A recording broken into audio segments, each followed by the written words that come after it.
Talk about the 10-point coalition, because obviously that, I have to imagine, because it was such a well-received program, the policy seemed good, the politics seemed good. You have white evangelicals that seemed to be screaming and supporting this, yeah. And then you had the black community that felt like it was supporting it, plus the neighborhood itself.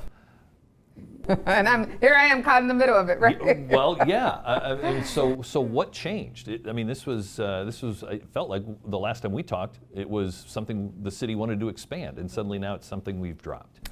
Right. So one of the things that we discovered when we came in, we were evaluating all of our initiatives, is that we do have men and women that are walking the streets, and we did not have the proper liability coverage for them on the streets, right? And so in the event they were injured, that injury could be detrimental to them. And so the pause was to make sure that we are protecting and covering them properly. It's an internal thing that we need to fix and work on, and that's why I asked them to pause. And in some cases, it's been hard for them to swallow that. The makeup, the setup, we have to review all of it. And one of the things that I shared with them is that while I'm very supportive of the program, if something happened to an individual while they're on the streets volunteering for the city and they didn't have the proper protection, I wouldn't be able to sleep. I would not be able to rest knowing that. And I have to make it right. I'm new, I'm a new mayor. I don't get some of the luxuries that Mayor Tom Henry received.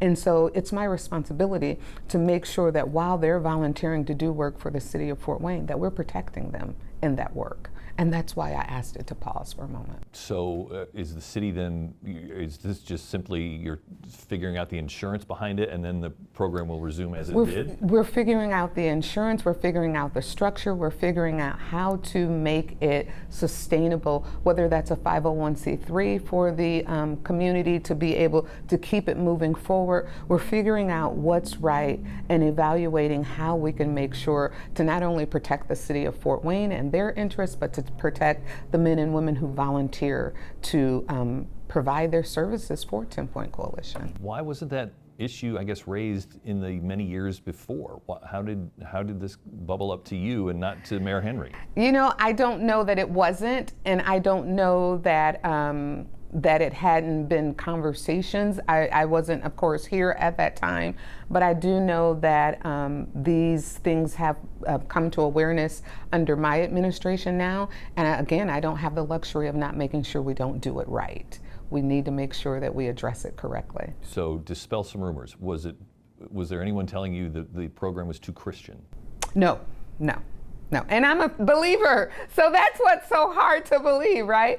No, it wasn't that it was too Christian. For me, it totally lies on making sure that we're protecting individuals that are doing good work for our communities.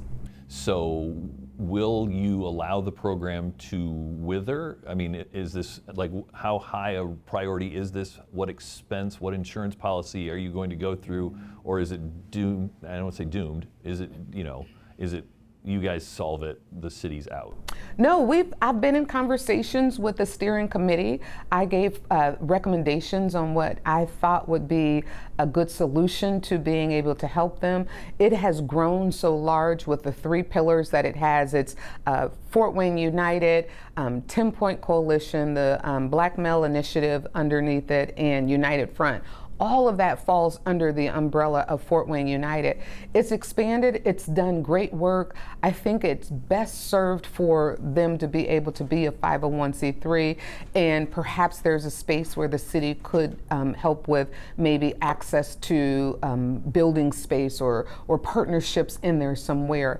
But the goal is not to dismantle it. The goal is to make sure from a 10-Point Coalition perspective that we are not creating a liability exposure where the city could find itself going, what do we do to help these individuals? Yeah, I mean, so I was thinking about that, and you've got playground equipment, you've got wet rocks there in the middle of Promenade Park. It feels like there's so many other liabilities given the history of the 10-Point Coalition. Right. Nothing has happened.